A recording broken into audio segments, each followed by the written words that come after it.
There's a version of retirement planning where you do everything right. You save for decades. You live below your means. You invest consistently. You don't panic when markets drop. And you show up to retirement with more money than most people ever accumulate. And then quietly, without anyone warning you, the order you make two specific decisions drains hundreds of thousands of dollars out of that account. Not because you were careless, because the thing that felt careful was the thing that cost you. I want to talk about that today. Not as a scare tactic, I genuinely dislike those, but because this particular mistake is one I see made by the people who should be least likely to make it. The savers, the planners, the ones who did the work. And I think the reason it happens is that nobody ever explained the relationship between these two decisions clearly enough. So that's what I want to do. Let me start with something that might surprise you. If you're trying to decide when to claim Social Security, whether to take it early at 62 or wait until 70, and you're running the numbers on lifetime taxes, the answer you get is probably going to be, it barely matters. And that answer is correct. Here's why. Social Security is actuarially neutral. Claiming at 62 gives you a smaller payment for a longer period of time. Claiming at 70 gives you a larger payment for a shorter period of time. If you live roughly as long as the government expects you to, based on your birth year, your lifetime payout from Social Security is nearly identical either way. Which means your lifetime tax exposure from Social Security income is also nearly identical. So if you ran the numbers, compared claiming at 62 versus claiming at 70, and found only a small difference in lifetime taxes, you're not wrong. But here's what that answer misses. And this is the part that I think most people, even financially sharp people, have never fully connected. Social Security income doesn't just give you money. It fills your tax bracket. And a filled bracket means less room for the one decision that actually moves your lifetime tax number. Let me explain what I mean. When you retire, before Social Security, before required minimum distributions kick in, there's a window, a few years, maybe 8 or 10, where your taxable income is lower than it has been in decades and lower than it will be again for the rest of your life. This window is valuable. Almost nobody realizes how valuable. Because this is the window where you can move money out of your traditional IRA voluntarily on your own terms at today's tax rates and into a Roth account where it grows tax-free and the IRS can never force you to take it out. Roth conversions, you've probably heard of them. But here's what I don't think gets said clearly enough. The amount you can convert each year without pushing yourself into a higher tax bracket or triggering higher Medicare premiums depends entirely on how much room is left in your bracket after your other income sources fill it up. And Social Security income fills it up. So when you claim Social Security at 62, you're not just making an income decision, you are spending conversion room. Every dollar of Social Security income you collect is a dollar of space in your bracket that can no longer hold a Roth conversion. For many retirees, claiming early at 62 instead of waiting until 70 can reduce their annual Roth conversion capacity by $20, $25, even $30,000 a year every year during that window. Over 8 years, that adds up. And what those conversions would have done, shrinking the traditional IRA before required minimum distributions force the IRS's hand, that's where the real money lives. Let me make this concrete. Imagine a single retiree. She's 62. She has $3 million sitting in a traditional IRA, no Roth, no brokerage account, and she's planning to spend about $90,000 a year in retirement. She expects to live into her late 90s or beyond. This is not an unusual situation. It's actually a success story. She saved well. But here's the problem that success created. At a reasonable rate of return, her IRA is growing faster than she's spending it. That sounds wonderful, but when required minimum distributions start, and depending on her birth year, that could be at 75, the IRS doesn't care how much she needs. They require her to take out a percentage of that balance every year, whether she wants to or not. And because the balance has been growing, those forced distributions could be far larger than her actual spending needs. We're talking about taxable income well above what she planned for, in her 80s, when her ability to do much about it is limited. The only real way to reduce that future tax burden is to act now, during the window, before the IRS sets the schedule. So let's look at what her options actually produce. If she claims Social Security at 62, about $26,400 a year, and she's trying to manage her income carefully to stay under the threshold where Medicare surcharges become meaningful, she has roughly 18 to 19,000 of room per year for Roth conversions. That's not nothing. Converting 18,000 a year for 8 years is real money, and it will reduce her lifetime tax bill. But if she defers Social Security until 70 instead, same income target, same spending, same everything, that Social Security income is no longer filling her bracket, which means she now has roughly 45,000 per year of conversion room. Same window, same 8 years, more than twice the conversion capacity.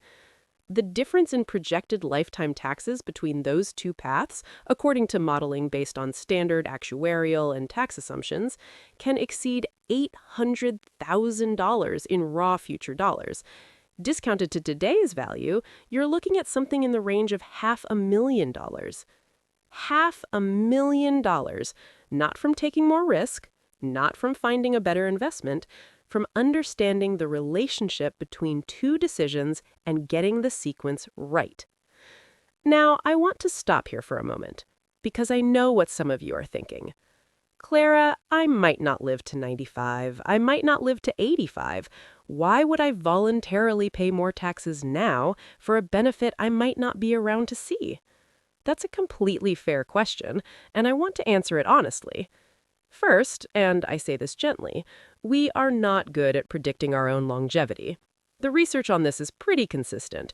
Most people underestimate how long they'll live. A 65-year-old woman in reasonable health has a better than 50% chance of living past 85, and a meaningful chance of reaching 90 or beyond. The Social Security Administration's own actuarial tables reflect this. But second, and this is the part I think most people have genuinely never considered, this isn't only about your tax bill. There have been two significant changes to retirement tax law in recent years that most people haven't fully connected to this conversation. The first is that RMD ages have been pushed back. What used to start at 70 and a half now starts later for some people, at 75. That sounds like a gift, more time before forced distributions. But what it actually does is compress those distributions into a shorter window, which makes each one larger. A bigger balance sitting in the IRA longer, growing, building a larger future tax obligation. The second is the end of the stretch IRA. Your children, if they inherit your traditional IRA, used to be able to take distributions over their entire lifetime. Small, manageable, barely noticeable payments spread across decades. That is no longer the law. Now they have 10 years to empty the account. If you live to 90 and your children inherit at 60, potentially in their peak earning years, potentially already financially comfortable, they are now receiving large chunks of forced taxable income every year for a decade, on top of everything else they're already earning. I personally think this is the part of the conversation that gets overlooked most often. A dollar saved in taxes doesn't disappear. It stays in the family. The conversions you do now, the taxes you pay at today's known rates, are in many cases protecting the people you love from a much larger tax bill at the worst possible time. That changes the math, and I think it changes the meaning of the decision. Here's why I want to introduce a concept I call the bracket window.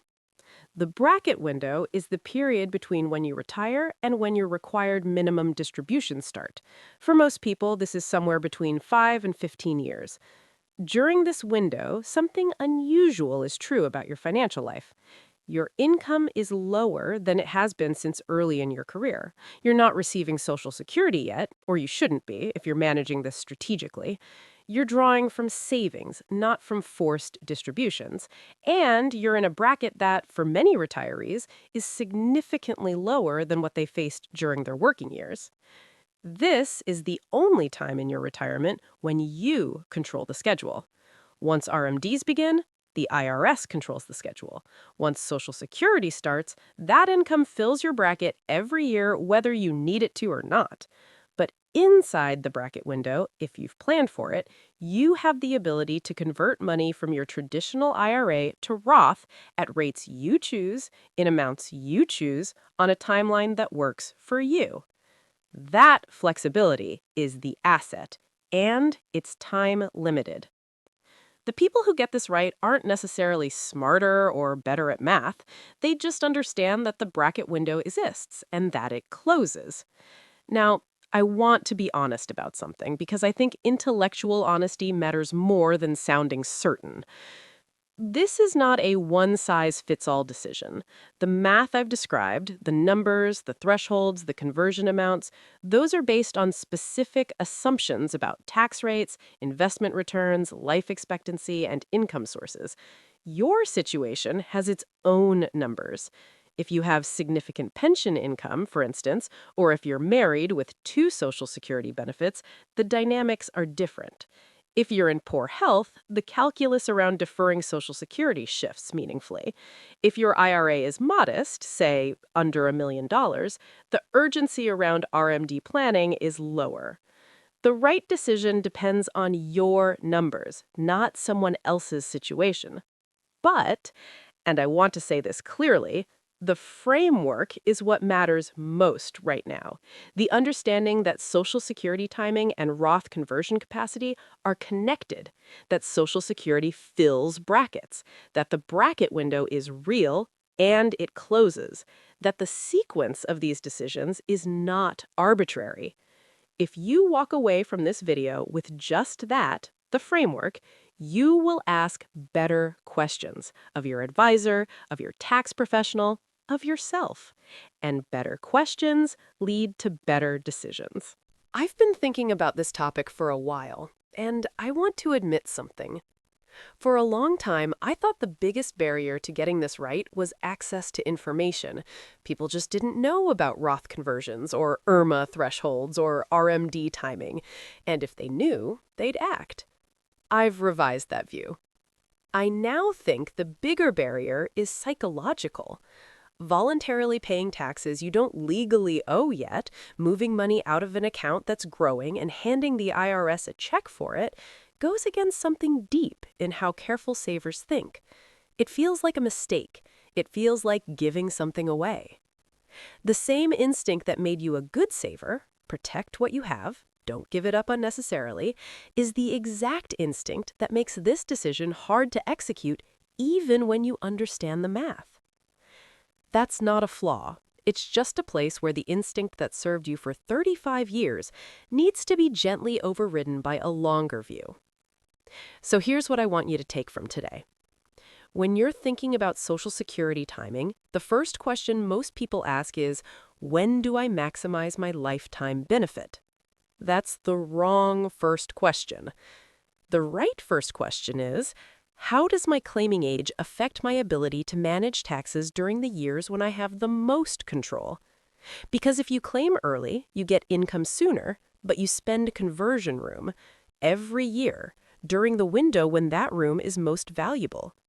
And if you wait, if you use those years to convert instead of collect, you arrive at 70 with a smaller traditional IRA, a larger Roth, and a tax situation that looks fundamentally different than the one you would have had.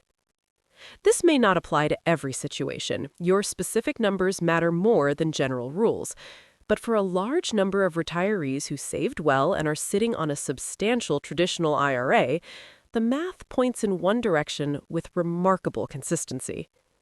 The bracket window is open right now for some of you watching this. Not for much longer, but right now. I want to leave you with one more thought. The retirees who get this right, The ones who defer Social Security, convert aggressively during the window, and arrive at RMD age with a much smaller forced distribution problem, they don't look back and think, I was so smart. They tend to think, I'm glad someone explained the relationship between those two things before I made the wrong choice. That's this video. That's what I'm hoping today does. The money was always there. The window was always open. The only thing missing was the order. This is not about right or wrong. It's about understanding your own trade-offs clearly enough to make the decision with open eyes. If today helped you see this differently, if the connection between Social Security timing and Roth conversion room clicked in a way it hadn't before, share this with someone who's getting close to that decision. A friend, a sibling, a spouse, someone who saved well and hasn't yet been told that the sequence matters as much as the savings. If someone you care about is about to claim Social Security, before they do, share this with them. I post a new video every week. If this one helped you see something differently, that is all I ever hope for. Give it a like if it was worth your time, and if someone you care about is figuring out retirement right now, share this with them. I will see you in the next one. Take care of yourself. The window between retirement and your first forced distribution is the quietest gift in the tax code. Most people never know it was there until it's already closed.